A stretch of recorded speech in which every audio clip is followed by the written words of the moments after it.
Sir एक सवाल मेरा, दो सवाल और है। एक तो धर्म को लेके, मतलब हमारे सनातन धर्म को लेके आज के युवाओं में एक भ्रांति है। वो चाहते हैं कि धर्म की राजनीति खत्म हो जाए, लेकिन मैं भी कुछ समय पहले तक धर्म और इस जो डाइवर्जन है उसे नहीं मानता था।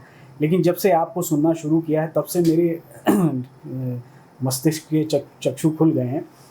धर्म को लेके जो पूजा पद्धति है, इसी को धर्म की तरह, धर्म का जामा उड़ा के प्रस्तुत कर दिया गया है, जबकि धर्म एक कर्तव्य है।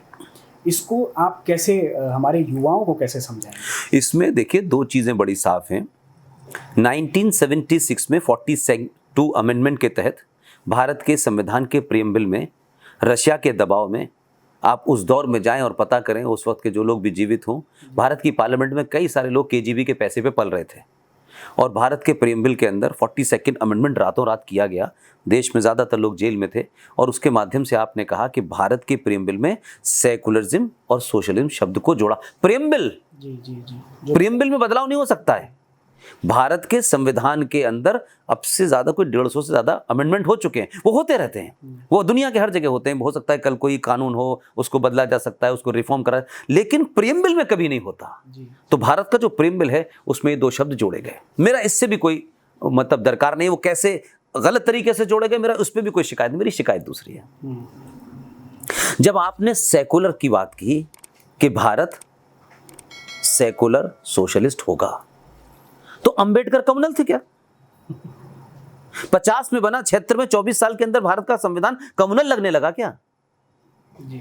तो आरएसएस भी नहीं थी, बीजेपी भी नहीं थी, विश्व हिंदू परिषद भी नहीं थी, लेकिन वो भी जोड़ा। लेकिन ये भी मैं माफ करता हूं। मेरा जो सबसे बड़ा ऑब्जेक्शन है वो ये है कि जब सेकुलर शब्द की परिभाषा उसमें डाली जा रही थी, तो देश के एक बहुत बड़े विद्वान, जो अब नहीं है और सच मानो में बहुत बेहतरीन आदमी थे, ये बात अलग है कि उनका एक नाकारा लड़का है जो सुप्रीम कोर्ट में कैसे जज बनाए जाते हैं, वो लाइव आप लोग टेलीविजन पे देख चुके हैं। उसके पिताजी का नाम था एलएम सिंघवी।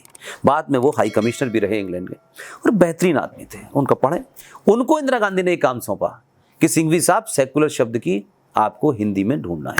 उन्होंने दुनिया भर की डिक्शनरी पढ़ी और आखिर में उन्होंने कहा कि सेकुलर शब्द का जो हिंदी अनुवाद होगा वो है पंथ निरपेक्ष।